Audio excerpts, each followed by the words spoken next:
What's up, everybody? You're very welcome along to Sunday night's late night agenda. What a day of football it has been. Manchester City, well, they didn't get off to the greatest of starts, did they? Jack Grealish, £100 million transfer, didn't really pay off there when they went to play at Spurs, who beat them by 1-0. Outside of that, the Premier League results have been pretty as expected this weekend. I hope that you're all well. I hope that you've enjoyed the weekend. Apologies again that I'm a couple of minutes late. I should really just have that built in, shouldn't I, to start, a little button where I press to say hello everybody. Craig apologised for his tardiness today, but you know me folks, I'm always rushing around trying to get something sorted, and in this case I usually love a blame Connor, but I was transferring files to him, so it wasn't really his fault that I shit to bed today. It was entirely just my own fault. So yeah, let me just get some images ready to drag in as well, because yeah, we've a few bits and pieces to talk about. Right, let me drag in some images, let you know who we're talking about, and then I'll do this live on stream just to show you guys the process and how the magic of behind the scenes works.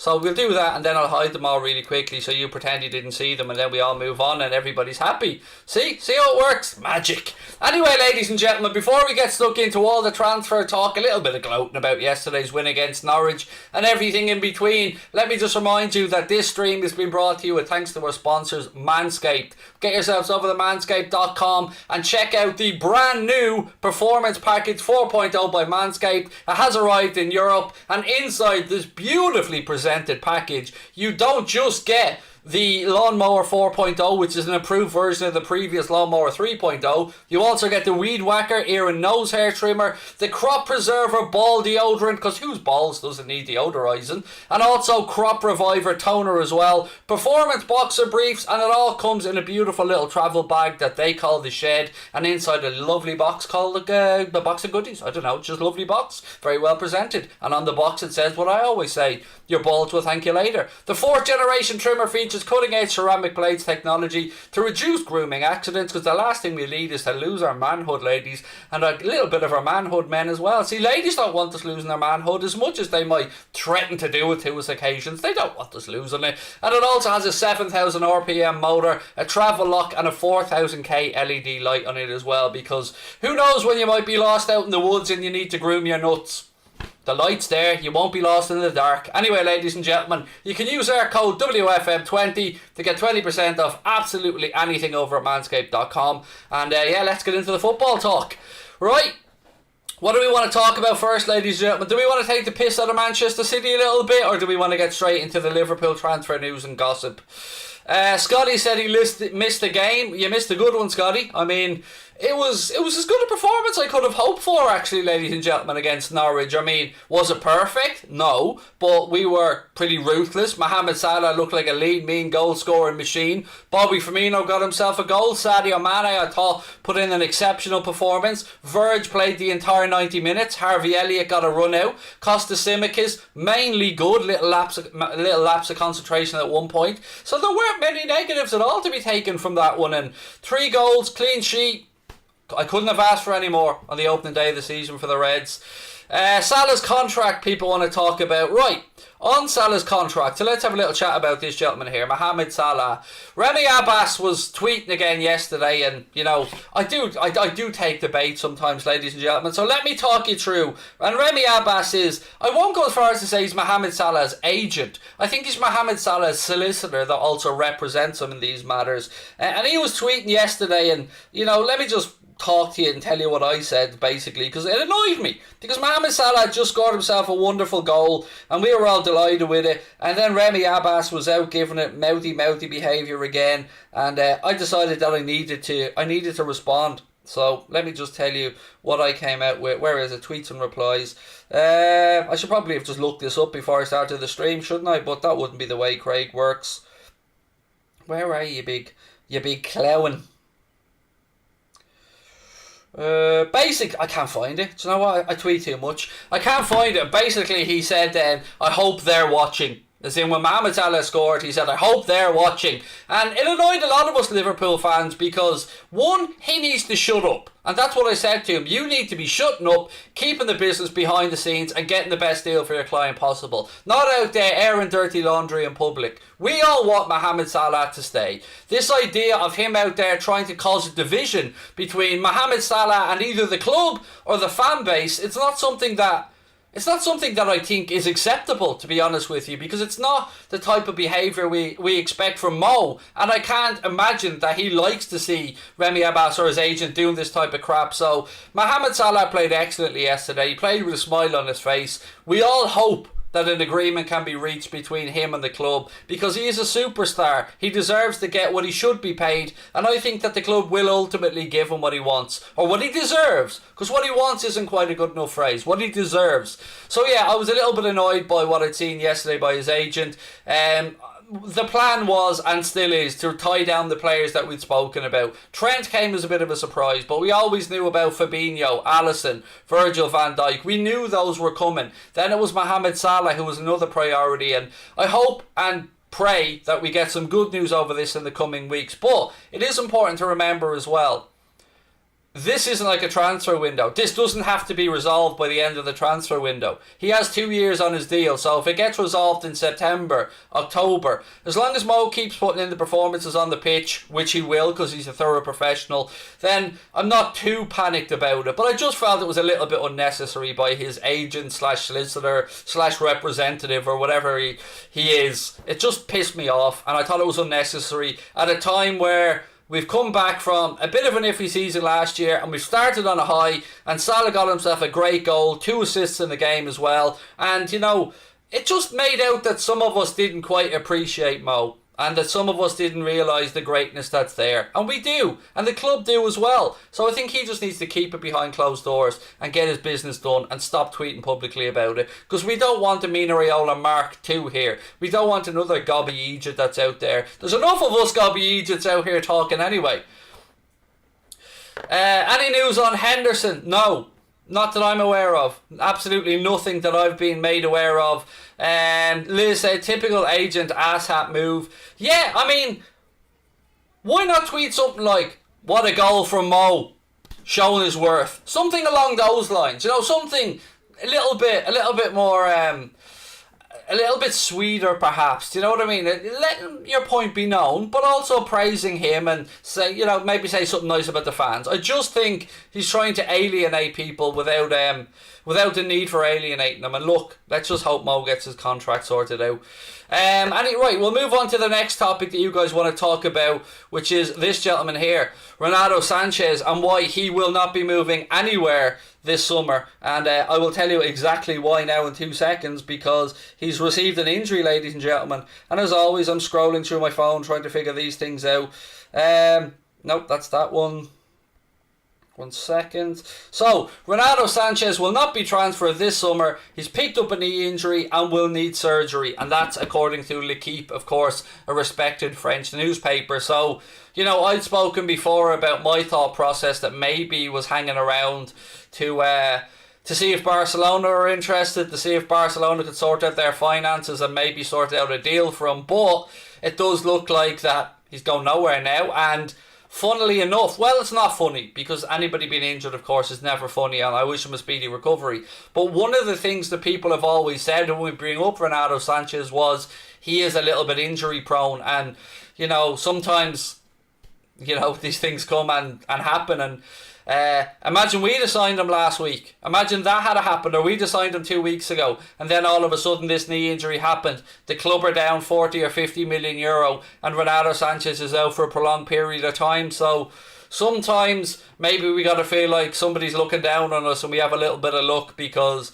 you know, himself and Saúl Ñíguez, Yves Bissouma, probably the most mentioned names around the Liverpool transfer in midfield, along with Neuhaus over the past few months. And look, he won't be going anywhere this summer, Renato Sanches, because he does need an operation on his knee. We do, of course, wish him a swift recovery, but I think it does put to end any thoughts of him eventually ending up at Liverpool. Now, I have something special for you guys at the end of the stream, so don't go anywhere. Hang around with me and remind me about it, because it's a bit of news that I've only read, I haven't heard from anywhere else, but it's definitely something that I want to talk about when the stream goes on. So let's keep going. We should have kept Genie, said Aaron C. Aaron, my man, I do not disagree with you one bit. You know, a lot of us said at the time we never understood why the club were letting Genie go. So it doesn't look like Mo or the players wanted to let him go, or Kloppo wanted to let him go, but it looks like the money men decided that it was the right time to let him go and maybe invest those wages elsewhere. So, yeah, we know what happened there. He's a PSG player. Good job we didn't sign him, said Addison. You know, absolutely. And it's horrible to say that, isn't it? Because, you know, you never want to... You never want to say, whoo, we're lucky because he got injured, because you don't want a player to get injured. But we are lucky, because imagine we had made that move. Imagine we'd have gone early doors and this had happened in one of our training camps or in a pre-season friendly. We'd be thinking to ourselves, here we go all over again. Another season riddled with injuries before we even got started. But we haven't had that. We've had Robbo pick up a little knock, which is only going to keep him out until the September international break. But Costa Simicas has stepped up. We've also seen Naby Keita and Alex Oxlade-Chamberlain go through pre-season fully fit and healthy, and both started the opening game of the season. Now, look, I don't think either were at their brilliant best, but they lasted the game that they were asked to last for. They were fine in pre-season. So there are a lot of positives going into the new campaign, not least the fact that we kept a clean sheet and beat Norwich 3-0 and Manchester City lost at Spurs. Ha ha ha ha ha. But yeah, there you go. So, copy Chelsea, let's bring back Suarez. Honestly, K-Dot, in all seriousness, what Chelsea are doing, bringing back a 28-year-old peak Romelu Lukaku, would not be comparable to Liverpool bringing back a 33, 34-year-old, nowhere near as fit as he was, Luis Suarez. Now, Suarez will stay at Atleti, from what I believe, unless they do more business and the space frees up. You know, he even said himself he feels loved at Atletico Madrid, and he's quite happy to stay there. He won La Liga with them last year, kind of proved the point to Barcelona that they never should have let him go. But yeah, I don't think it's a comparable thing, mate, because you're talking about a Lukaku who has improved, trimmed down, you know, made himself a lean, mean goal scoring machine. It's not really a like-for-like comparison. Craig, do you think we will sign somebody? Yes. And look, people who were in our Discord group, and on that, Connor, if you are watching, I did promise Lance that I would ask you to refresh the link for the Discord group, actually, because Lance became a member yesterday and the link is outdated. So if you're watching, Connor, just let me know in the chat that you'll get a chance. You will update that link, because I did promise Lance I'd say it. So yeah, I did say to our Discord group yesterday that I have been getting a little bit more and more information towards the idea that we will be making a signing before the window closes. Now, I'll go as far as to say it's more of an attacking signing. I don't want to put a name out there yet, because I amn't confident enough in the sources that have told me this. I only have three people who, if they tell me something, I know it's gospel. Everybody else, I have tiers like you. I have tiers of people who have gotten stuff right, tiers of people I know who have got contacts at the club, tiers of people who I know that have got contacts around Europe. And I do believe we will be making a signing. In fact, I'm getting more and more confident as the hours go by that we will be making a signing.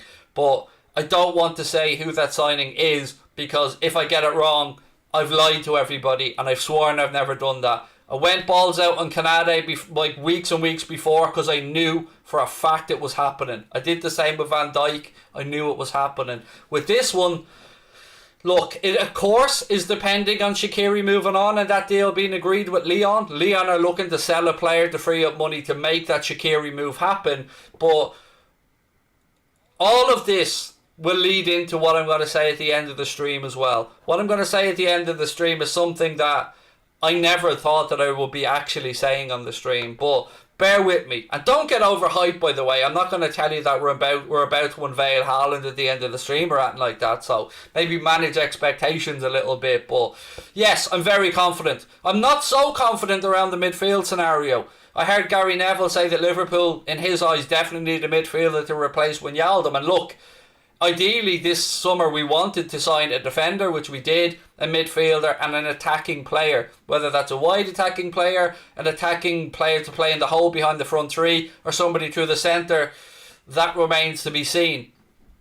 I think I know which area it's going to be in, and in fact I think I know who it might be, but I will never lie, and I don't want to put names out there that might not come through, because I wouldn't be able to look myself in the mirror. So, you know, if and when I get the nod from one of the three, I promise you, firstly our Discord group will be the first ones to know, because they are members of the channel. It is part of why they pay the $4.99 a month. So I will tell them first, but then I will come onto Anfield Agenda and let you guys know on here as well. But if you do want to become a member of anything like that, you can do so by clicking the join button. You can also click the blue or the link in the description. It is $4.99 a month. Apart from the Discord group, you get all the emojis and all that kind of stuff as well.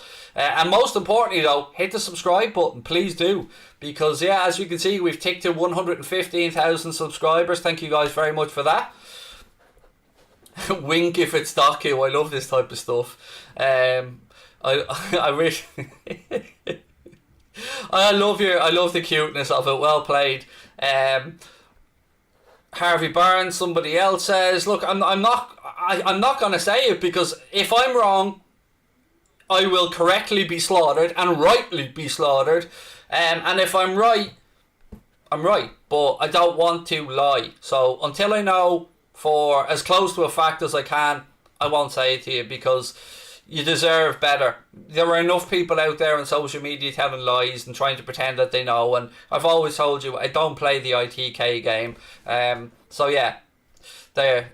We'll just leave that part at that, if you might do. But I had an interesting thought yesterday, and this is not related, so don't think I'm saying this because this is the player. It isn't. I've just had an interesting thought. Imagine we did sign Harvey Barnes down the future, whether it be a year or 2 years or whatever. How nice would it be to have Barnes on the back of a Liverpool shirt again? That thought just came to me yesterday, actually, when I was thinking about Harvey Barnes, because he is a player that I have personally liked for a really long time. Liz, welcome back to Anfield Agenda FC. I hope all is well. Lovely to see you back in. You've been missed in the chat, Liz, so thank you for coming back in. Adama Traore said Thomas Raymond, mate. I don't want Adama Traore at Liverpool. I'll be really honest with you, fella. I think we can do better. I think that his finish in the end product is nowhere near good enough, and I think that with the shoulder injury and the constant dislocations that I've told you guys about before, I just think it's a non-runner. And it's even as speaking to Dave as a party from Talking Wolves, I think even he understood and feels underwhelmed by Adama himself, because he never really will achieve the potential that I think he should. Just my opinion. Right, what else is there here? Let's have a little chat around this for a minute, because there is talk that, or worry, that Liverpool players will miss games because of... Let me read the story to you, so bear with me 1 second. I'll read it out to you, because, you know, far better people than me have wrote about this. But there is an article going around today on many sources, but on this one I'm just nicking from the Echo because it's really easy. It says, Jurgen Klopp could be handed a selection headache next month after Liverpool's Brazilian contingent were called up for international duty. Alisson Becker, Bobby Firmino, Fabinho have all been included in the squad for the latest round of World Cup qualifiers in September. With the South American programme having been disrupted heavily by the coronavirus pandemic, Brazil will have to play 3 games in 8 days as they seek to catch up on lost fixtures. As a consequence, the third of those games, a home to Peru, doesn't take place until the evening of Thursday, September 9th at local time, which is in the early hours of the morning following in the UK. Now, I am not an expert on English coronavirus protocols or an expert on what countries you have to isolate from coming back, but my understanding of it, and again, I could very well be wrong because I haven't had time to research this, I thought that elite athletes were exempt from that. I thought that if, let's say, the 3 boys went away, yes, of course, they'd have to take a PCR test and all of that, but my understanding was that elite athletes, footballers and the like, would be exempt from it. Now, again, if that's the case, you know, it won't just affect us. It will affect Manchester City with Ederson and Gabriel Jesus and, you know, many other teams as well throughout the Premier League. So let's wait and see how this one develops. And, you know, if I click on, I can go further into it. They have more details of the proposal. 1 second. I'm trying to read up to see if they actually have a solution to this.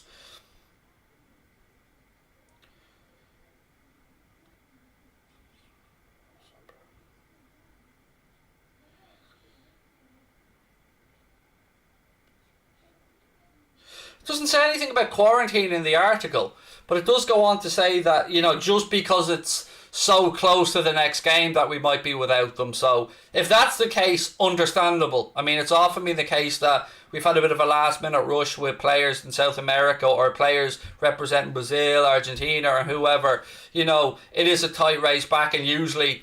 Actually, we've seen a few times that Manchester City players and Liverpool players have pulled together, or the clubs have pulled together, got a private jet to bring the guys back as quickly as possible. So we'll wait and see if that is the case on this one, which I believe it would be, to be honest. So again, I think it's a bit of a storm in a teacup. I wouldn't worry about it too much. I certainly wouldn't be losing any sleep over it. But yeah, again... See, Mbappe was booed, by the way, yesterday by PSG fans. They've some fucking cheat, don't they? I mean...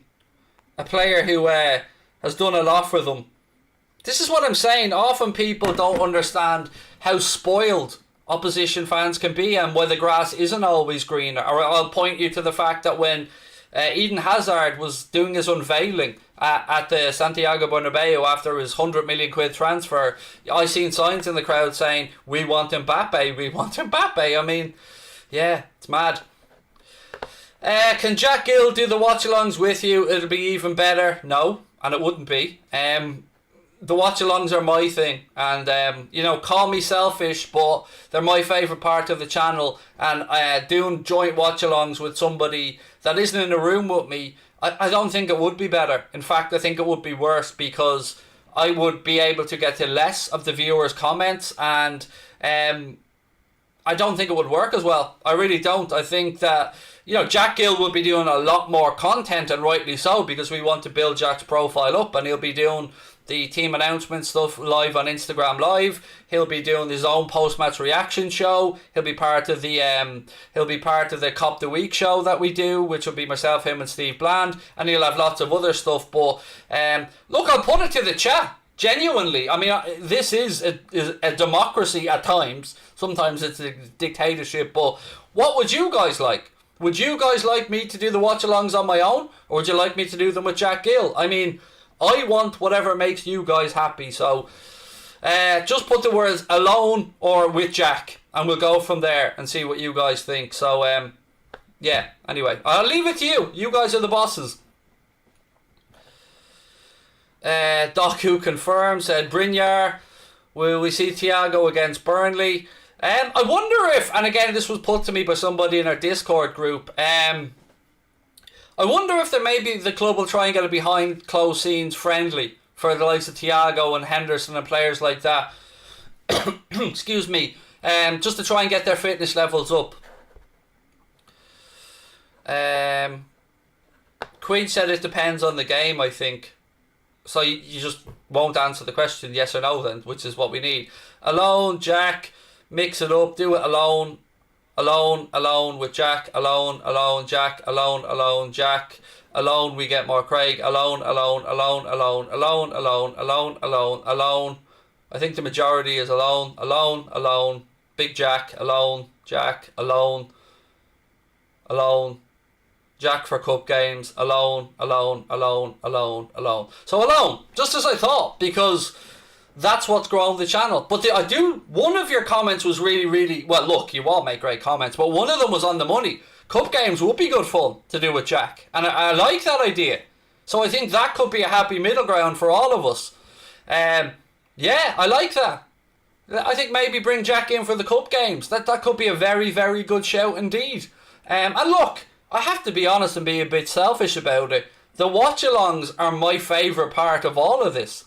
I love being able to do these crazy moments and have all this fun with you guys during match days. So if I'm being entirely selfish about it, you know, I like that for me. I like doing things like that on my own. But I do love the idea of bringing Jack in for the watch-alongs for the cup games. I think that was an excellent idea, and one that I certainly think has some legs to it.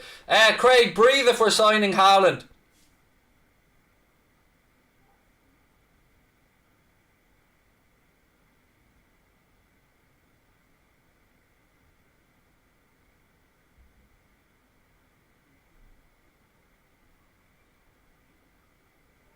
I can only hold my breath for so long. We ain't signing Haaland. Do I play fantasy football? I do. I didn't even check my points yet this week, by the way. Say the name. The name. Do I play... Yeah, let me check my FPL points actually while we're live. Why not? Have a little bit of fun with it. See how badly Craigo did this week. Oh, I'm afraid to look. Oh, it's not too bad. That's not too bad. I got 80. It's alright. It's not too bad. I'm happy enough with that. 80 points. He breathed. Oh my god, it's confirmed. There's no chance of us signing Haaland because of his agent, mainly. Will Firmino start next week? You're asking me questions that I honestly can't give you an answer to. I think Jota deserved his start, by the way, and I think justified his start with his goal. But then again, Bobby came on and scored a nice little goal as well. And can we take a moment, by the way, to just say how amazingly unselfish that pass to Bobby was from Mohamed Salah? Because I'm sick of hearing about greed in our front line from some people and throwing accusations at Mo or at Sadio Mane or whoever. What I seen yesterday was a group of guys playing for each other. And whatever the best ball or the best moment was, they were trying to do it. Whether it be Mo to Sadio, Sadio to Mo, Mo to Bobby, Jota, whatever. I thought the link-up play was amazing, and I thought that they played so well as a front three. I was really impressed with the lads yesterday. Salah was on fire, mate, and you could see what the goal meant to him. And let's be honest, when that ball dropped to him on the edge of the box, and he shifted it across onto his left foot, none of us thought anything other than that ball is ending up past him, Krul, and in the back of the net where it did, because it was a sensational strike. Craig, any news on Doku? Look, there are reports on Doku. There are reports that suggest we're close to him. There are reports that suggest we're not interested in him. There are reports that suggest that he's a signing for maybe a year down the line. So, you know, I know you're all trying to tempt the name out of me, but you're best giving me 24, 48 hours to see how further along this goes and how much more information I can get. And if I can get one of those three sources that I call bankable sources to tell me the name and agree with the name, I promise you, first the Discord group will get it, and then it'll come on to Anfield Agenda. I won't leave you hanging. I promise you on that one.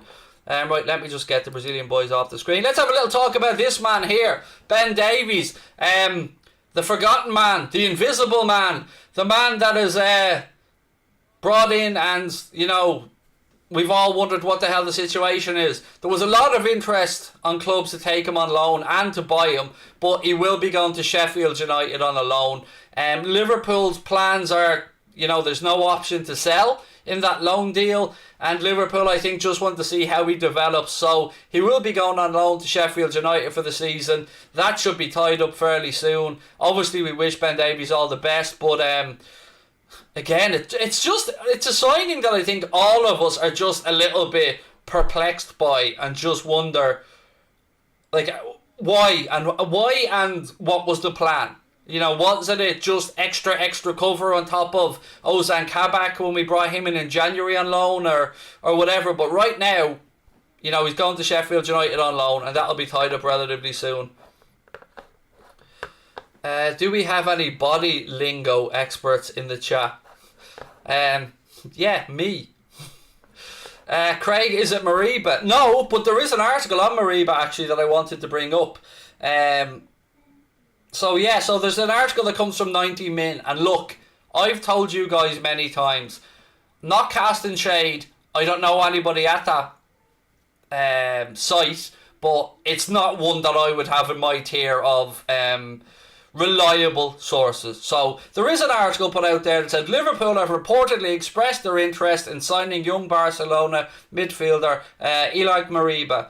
According to 90 Min, the Reds have been in contact with the player's agent, as have Arsenal and Spurs, Chelsea United, Manchester City, all having had talks over signing him. The report adds, it's also been claimed Leicester City, Wolves, West Ham and Everton have all been offered the chance to sign the 18-year-old. So basically, they've said every fucking club in the Premier League wants to have a shot at signing this 18-year-old. And look, it leads back to what I said to you guys before about Premier League clubs realising how screwed the Spanish clubs, some of them, Barcelona in particular, are right now and wanting to put their foot on the neck of Barcelona and try and squeeze out those assets and their best players. So it doesn't surprise me. I'm sure you'll see more Pedri stuff. I'm sure maybe a little bit about Ansu Fati will start to come out. And they do have some great young players coming through. I wouldn't even be surprised if somebody was cheeky enough to try and go in there and tempt them with an offer to try and get Frankie de Jong out. But when you look at de Jong's wages, you might think otherwise. He's on quite a fair whack of wages there at Barcelona. Ruben Neves or Neto? Well, Ruben Neves is in a position we absolutely don't need filling, I don't think. A deeper line midfielder. If anything, United would be more likely. Neto is injured and he won't be back until probably October, and we're not going to sign a player that's injured. You know, again, he is somebody like Harvey Barnes that Liverpool have tracked and do like. So I'm not going to deny an interest in Pedro Neto, but you know, he's not available and he won't be back, so we're not going to sign a player who's still injured or working his way back from injury. So maybe down the line, maybe in the future, who knows, but in this window, no, absolutely not to either of them. Craig, do you think Milner's leaving after this year? He's my absolute hero. I'm not ready for him to go. Yes, I do think he will leave after this season for a couple of reasons. To free up wages, to free up a midfield spot, and hope we keep him on as a coach or something. But look, I've also got no doubt that James Milner could probably play for another couple of years again because he's James Milner. But whatever happens, my thought is yes, he will move. But whatever happens, we've been blessed to have James Milner, and we still are blessed to have James Milner at the club. You know, we couldn't ask for a better model professional, a better influence on others around the dressing room and the club. And look, his fun on social media has been absolutely top tier as well, hasn't it? Swap Fabinho for Lingard. Yeah, no, I'd rather swap my head for a fireplace, to be honest with you. Why does everyone keep saying give me a hint? Because I think I know who the player is that we are closest to signing, but I don't want to say because I don't want to tell lies. And until I can guarantee you that it's almost there, or that one of my 3 people that I trust dearly say yes, I'm hanging off on it because I don't do the ITK thing and I don't lie to people. So just bear with me on it. Just give me a day or two. What about our midfield in the last match? It was a bit of a meh midfield, to be honest with you, because, you know, it was easy to understand why the guys were picked. Chamberlain, Milner, Keita, they all got a full pre-season, and that's what Klopp alluded to. These guys were there all the way through, fully fit, right up to speed and ready to go. And it's a long season. It's not a sprint. So seeing the midfield that started didn't surprise me whatsoever. But that won't be our midfield, I think, when everybody's fit, fresh and available as the season progresses. So look, the main part is we got the job done. I loved seeing Harvey Elliott get some minutes at the end of the game as well. I thought that was really good. Fabinho was brought on, and I think we upped everything when Fabinho came on, to be honest. I thought we looked far better. Tielemans, again, still he hasn't signed the new deal that I'm aware of yet at Leicester, and there was an article today that, you know, another one of these former players urged us to go and sign him, but people thinking we should sign somebody or urging us to sign somebody is irrelevant entirely, to be honest with you. So I've got no idea about the situation with Youri Tielemans. In fact, if I was to bet on it, I think he's probably likely to stay at Leicester. Keita was good enough, but Oxlade-Chamberlain far from it, said RJ Moon. I would echo your sentiments there, mate. I think that's fair. I do think that of the two, of Alex Oxlade-Chamberlain and Naby Keita yesterday, neither performed to the top of their abilities, but I was impressed with what I'd seen from Naby more than Alex Oxlade-Chamberlain, definitely. Naby Keita's movement was terrific. He got the ball, moved the ball very quickly, looked to disrupt play, looked to win the ball back high up the field, which is one of the important aspects of what he does, and in our pressing game. So I would agree with you that of the two of them, I thought that Naby Keita had the better game. Origi, this I have to say, I haven't got a Scooby-Doo. I have no idea whatsoever what the story is with Divock Origi, what the plan is with Divock Origi, or, you know, if he'll be loaned out last minute to try and free up a squad place. Sorry, I'm getting messages here as we speak, and I have to keep checking them because, you know, these could be some of the clarifications that we look for.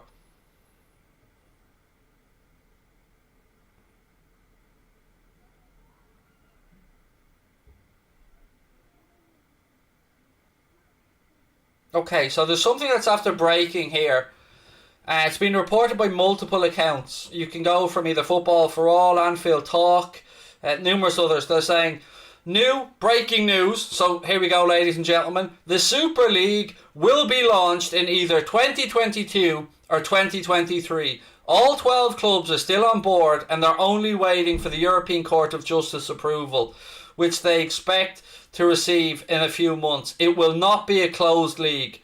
And I think Anfield Talk go as far as to say, including Liverpool. So, if this is the case, John, you fucking smimey little fucker, if this is the case, and you are still plotting to join this Super League, then my God, mate, my fucking God, the backlash that these clubs are going to be in for, if this is the case, is an absolute disgrace. Now, we have no factual proof yet that Liverpool are going to be part of this, or United are going to be part of this.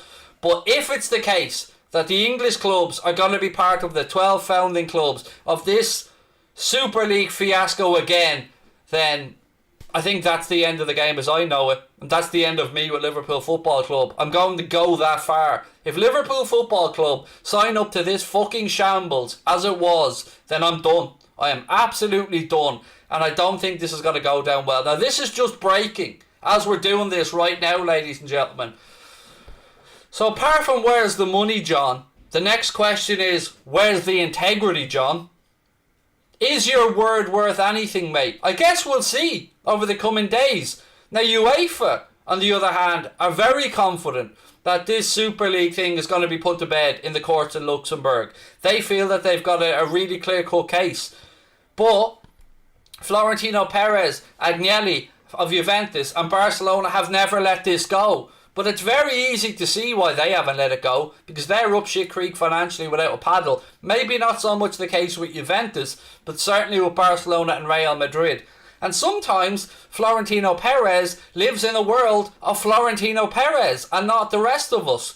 But I cannot say this clearly enough. If this is the case, if this is true, and if the plan is for these clubs to get back into the Super League, fuck them all out of the Premier League and relegate each and every one of them. And I include Liverpool in that, because if our owners sign us up for this, they will have lied to the fan base, they will have lied to the Premier League, and they will have lost all integrity in any way, shape or form to not just the fans of Liverpool, to the fans of the Red Sox and everything else that they own and hold. And I don't think, and I can't even envision a way that the Glazers will be dumb enough to do that at Old Trafford either, or that Kroenke will be dumb enough to do that at Arsenal. Despite the fact that what they signed up to, despite the fact that they signed up to an agreement with a huge penalty clause in it if they do leave the Premier League or if they do go to join the Super League.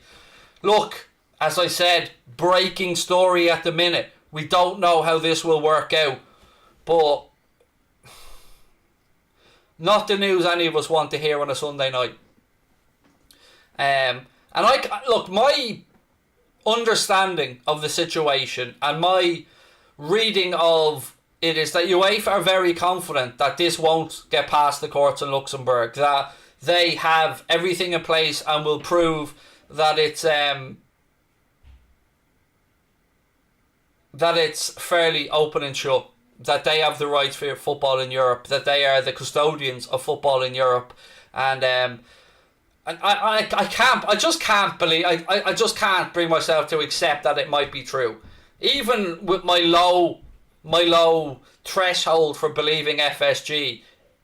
Even I can't believe that they're that thick and they're that dumb and they're that sly for all the shit that they've done behind the club's back and the players' back. And when I spoke with Alex Goldberg, he said that the Red Sox fans came, I just think it's bollocks. I think somebody's out there telling porkies, because I don't believe that they're that dumb. They've already read the temperature of the room, these owners, and I don't think that they're that dumb. For all the shit they've got wrong, I don't think even they are that dumb. I think this is more PR spin coming from Spain, trying to be positive, because we've seen the 17th Court of Madrid ruled in favour of Perez. Shock fucking horror. Spanish court rules in favour of Spanish billionaire. I don't think there's nothing to this. I think whoever's putting this out there, it's just trying to stir shit, and I don't think it's going to happen. Just some kids trying to wind you up. They're not trying to wind me up, mate. This has been... I've got 7 different WhatsApp screenshots of this sent to me from 7 different accounts, both in English and not in English, mate. So it's not just one lad on a wind-up. But I think it does all stem from Spain, which does make me believe that it's just them trying to put positive PR spin. Now, you might ask yourself, what's the point of them trying to do this? What's the point of Florentino Perez trying to put that positive spin out there? Well, he's trying to attract footballers to his club, isn't he? He's trying to guarantee them that they will be at the top table of football, that they will be playing in the glitzy, glamorous event. He's trying to convince their fans that they will have and do have the money to make these things happen, when the reality of it is that they don't really have it, unless this grasping at straws Super League that they're clinging on to so dearly happens. And it's a high risk game, because let me tell you, if this goes all the way, and if they lose, and Juventus and Barcelona and Real Madrid have refused to let go of this Super League, well, the slap on the wrist that was handed out to the Premier League clubs and all the other clubs that stepped away from it, Real Madrid, Barcelona and Juventus will be facing, in my humble opinion, expulsion from the competition for a minimum of 2 years. And how are they going to attract footballers then? Because they won't be able to afford the wages. They won't have Champions League money. And players aren't going to want to go and play at clubs, no matter what the reputation and background and history of these clubs are. Nobody's going to want to play for clubs that aren't in any of European competition. So let the chickens come home to roost. But look, again, I refuse to believe that it's actually true, because I don't think professional businessmen can be that stupid or that naive. So yeah, so let's just put this one on bullshit island for the time being. But as I said, you know, things are breaking and coming out, and you can check all your own social media accounts. I'm sure more information on this will come along. But yeah, basically fuck the Super League. Right, I did say I had one last thing I wanted to finish on today, and it was something that is positive and something that I think will maybe make you guys happy. Now, bear with me as I sit back and make myself comfortable to read this, because it brings a smile to my face. And here we go. So, and it's there. If anybody wants to read it themselves, by the way, pop over to the Echo and have a read of it. Liverpool have Kylian Mbappe transfer plan. Oh, I've got your attention now, haven't I? Oh, yes, I have. So, Liverpool have Kylian Mbappe transfer plan. Liverpool reportedly have a plan in place to sign Kylian Mbappe next summer.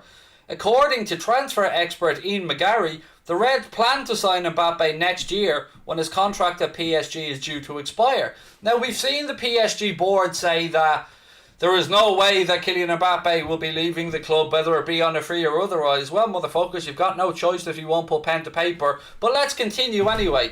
He goes on to say that the deal would have a freedom of contract, meaning that Mbappe and not the club would be in control of the player's future. So basically, it'll be explained further as we go along, but freedom of contract means that it explains it. I don't need to actually. The article explains it. Our understanding is that while Liverpool can't necessarily afford a transfer fee in the region of what Chelsea paid for Romelu Lukaku, they can afford a move for Mbappe under freedom of contract next summer, when he will be out of his current deal with PSG.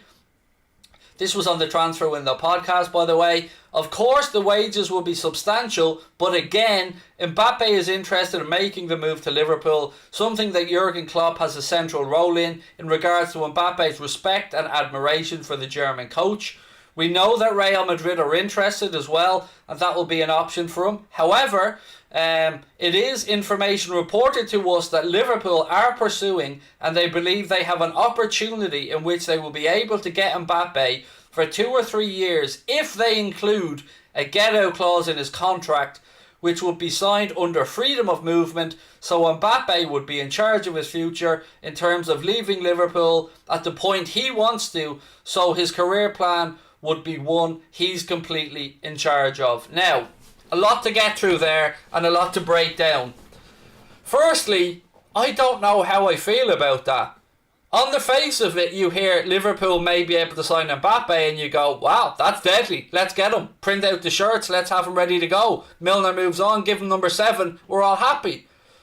But I don't know how I feel about that way of signing a player. Because there's no guarantee of continuity. Let's say let's say what I mentioned a moment ago plays out. Let's say Real Madrid get thrown out of all European competition for 2 or 3 years. Let's say 2. Mbappe then looks around and goes, right, I'm going to go to Liverpool under this freedom of contract that's been spoken about. I will sign on, maybe Nike will help out, I'll get image rights and they'll figure out a way that the wages can be afforded. So let's assume all that happens. Then in 2 years' time, Real Madrid come back from the European hiatus. And Real Madrid then come in under this freedom of contract and make an offer that Kylian Mbappe fancies. Maybe they've gotten a new manager, maybe they've rebuilt their squad at that point, who knows? I think the devil of this could be in the detail. What will the buyout clause be? Is there a buyout clause? Or is there just, if I fancy heading off, you got me for free anyway, so see you lads. So a lot's still missing in this. The devil will always be in the detail. But what I don't like is the idea of somebody coming to our club for 2-3 years max. I mean, yeah, normally players come 3, 4, 5 years, but one of the big appeals of signing and tying down Kylian Mbappe has always been that you bring him in, you get the guy for 3, 4, 5, 6 years, and even at that point he could still move on and command a huge transfer fee. So I would think Liverpool would ideally want a minimum commitment of 3 years, at least for the continuity of the squad. Or maybe Mbappe will look at it and think, well, Kloppo's only signed up to 2024. If this happens next summer, I'll sign on for 2 years and then see what happens. I don't know how I feel about it. I really am at odds. I mean, I want Jude Bellingham next summer. And I want Jude Bellingham because I want him to sign a 6-year deal and I want him to be at Liverpool and be part of a new Liverpool midfield. I genuinely don't know how I feel about this. And I thought that hearing any news of any possibility of Liverpool perhaps being able to sign Kylian Mbappe would have me doing fat man cartwheels around my living room. But it just feels a little bit grimy to me. It just feels a little bit non-committal. And it feels like, well, there's not the opportunities out there that maybe I want and this one might do. Now, it could be the exact opposite. I could be looking at this entirely wrong and it could be a Michael Edwards masterclass in a way of redoing transfer business. But then it's getting to a point where we are finally admitting that we are at a point where a player is bigger than a club. And that's the point in football where to me that's the tipping point I never wanted us to get to, where any one individual is bigger than a football club. And if we're allowing a player on a free to dictate when and where he leaves entirely from day one, I think it's a slippery slope. And I think it's something that we'd have to tread very carefully with. So yeah, on the face of it, sounds great. The idea of possibly being able to sign Kylian Mbappe, having him at Anfield is brilliant. But I'm a fan of continuity as well. And I'm a fan of building a team for 3, 4, 5, 6 years like Klopp has done. So I'm genuinely torn. And that's why I left it till the end of the stream, because I wanted to get your feedback and I wanted to see what you guys think. So if you're watching this as a clip or you're watching this back later on, please let me know your thoughts in the comment section below. Right, Mbappe is a hamstring injury away from being a Michael Owen, said Barry LFC. Hit the nail on the head, Craig, said the Vea man. I'd rather have a slightly worse player who puts in 15 plus goals a season and have them for 6 years than Mbappe for 2. Seems like a waste of money. Edward does spin agents around his finger, says Northern Hadiz. Then there's a super chat from Jens who said, why don't you try sign Haaland instead of Mbappe? Agent, mate. His agent. Nobody wants to deal with Mina Raiola. Nobody. That I like. Well, I can't say nobody because obviously clubs do, but I would like to think, where avoidable, people want to stay away from it. Jens, I know you're a United fan. Look at the circus he's created around Pogba. And 99% of the time, Pogba's saying nothing. It's Raiola that's giving it all this.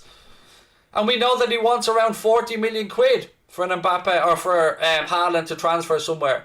Not for Haaland, for him. And then we're going to have the whole time he's here, all this gobby if everything isn't going his agent or his player's way.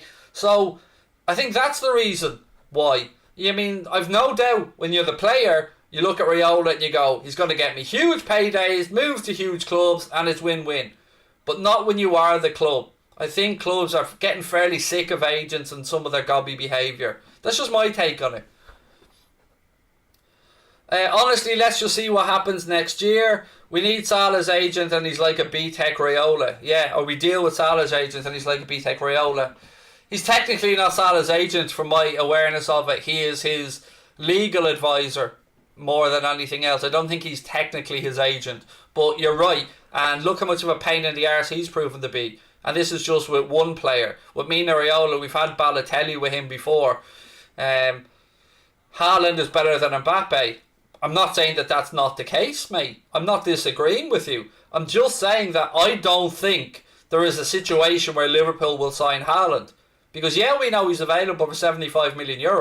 And there's nothing that Dortmund can do to stop that next summer. Unless they get him to sign a contract extension with a higher buyout clause.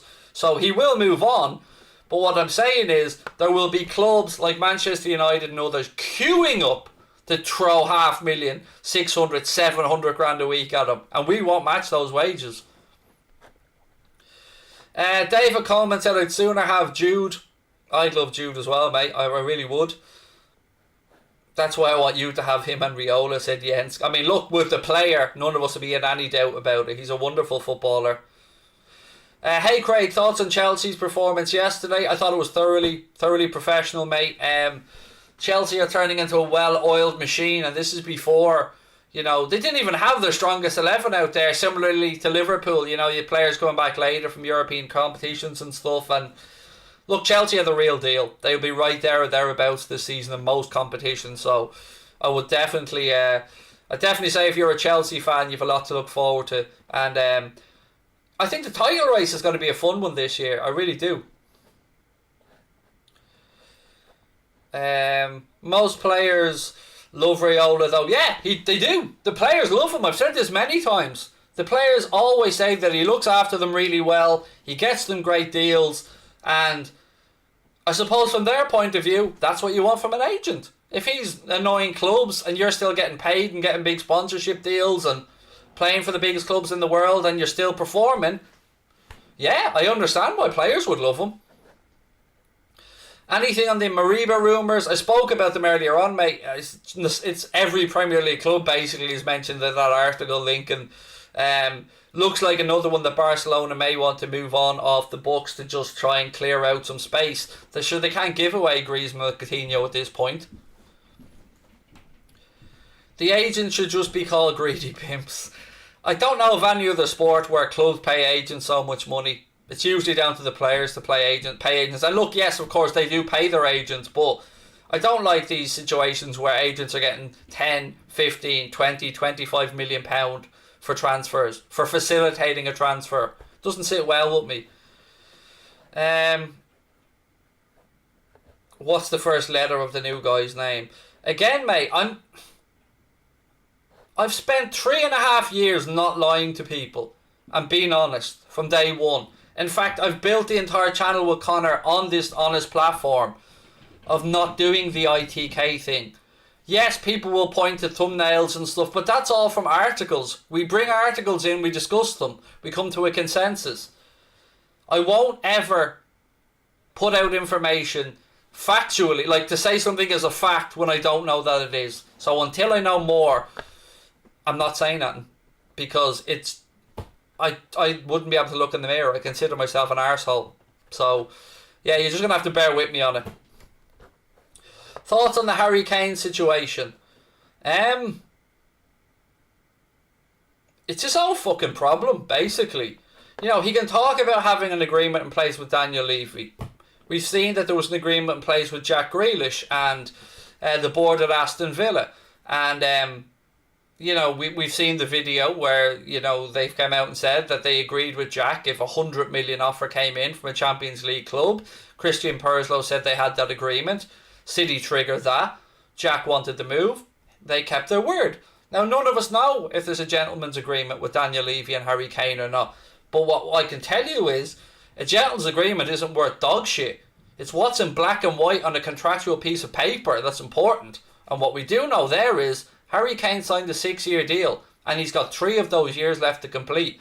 So, Harry Kane can pretend he didn't miss training. Harry Kane can have the English media blow smoke up his arse as much as he wants. But at the end of the day, Harry Kane wants to play for Pep Guardiola at Manchester City, and he wants that greasy City Champions League. And I don't give a fuck what happens to him, because I've no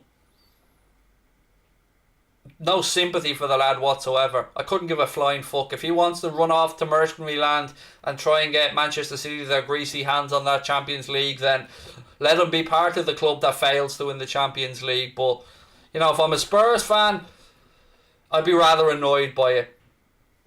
But there's levels to it. You can say the Spurs haven't been ambitious enough as well, but he signed the 6-year deal. Nobody put a gun to his head. So, yeah, fuck him is my answer to Harry Kane. I don't think there'll be any more signings. Okay, I believe you're wrong, Joseph, but look, I respect your opinion. Am I happy with the player? God almighty. I'm not answering anything about it, because I'm not giving you any insight into it, because I don't want to start seeing it floating around Twitter that I said this, that and the other. So, again, when it happens, or when I get the information, the Discord group will be the first ones to know. So if you are a member, it's part of your package, make sure you join the Discord group. Connor will refresh the links. You can only see if you are a member. It's on the community tab of the channel. But look, I can only do what feels right for me, and not knowing something 100% and saying it doesn't feel right for me. So just bear with me, is all I'm asking. Just say it. No, just fuck off. If you're only here because you want me to lie to you, just do me a favour and fuck off. Because I don't want to be that person. And I don't know why people would want to watch an account that would purposely lie to somebody. There's a trust built up between me and you. That trust has taken 3.5 years to build up. It's why influencers are what they are called. Because people believe in what we say, because our reputation means a lot to us. So I will only back a product like Manscaped because I've used it, I like it, and I know it's good. We've been offered much bigger paydays from companies and turned them down because we simply don't like the brand. So to me, my reputation is very important, and I've always been open and honest about the ups and downs of my life, and I'm not going to lie to you. I haven't done it before, I'm not going to start now. We won't judge you. I'm not saying the name. What? Like, why am I being made to feel like an arsehole here for not lying? I'm confused by it, if I'm being honest with you, because I'm trying to do the right thing. I'm trying to say I'm finding out the information. When it gets closer, I'll let you know. I'm trying to be as transparent as I can, but you know, go watch. There's plenty of other channels that lie to you on a weekly basis that will get clicks and will put thumbnails up lying about players being on the verge of signing. Go watch them, because I'm not that person, nor will I ever be. So, and Jurgen Klopp, don't tell me to chill, mate. You can do one as well. Whether you're a member or not, go fuck yourself. Don't ever tell me to chill. I do this my way. The way I see it fit, the way I think it's right, and the way I can look at myself in the mirror. If you don't like that, I understand it. But I'm not changing. This is me. This is the me that you've all become members to. So, tell me to chill. I don't... It doesn't sit well with me, mate. Sorry.